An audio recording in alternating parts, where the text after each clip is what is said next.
கங்கை நீர் எனக்கு வேண்டாம் சிவமே, உன் கருணை நீர் ஒன்றே போதும் என் தவமே. உடல் அழியட்டும் உதிரம் காயட்டும், உன்னிடத்தில் என் உயிர் சேரட்டும்.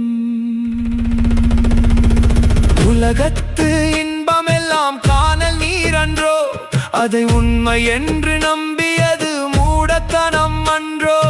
தாகத்தை வென்று விட்டேன் தனிமையிலே, நான் சாக துணிந்து விட்டேன் உன் நினைவிலே. சிவன் எனும் பெருங்கடலை என் தாகம் தீர்க்குவே, என் ஜீவநதி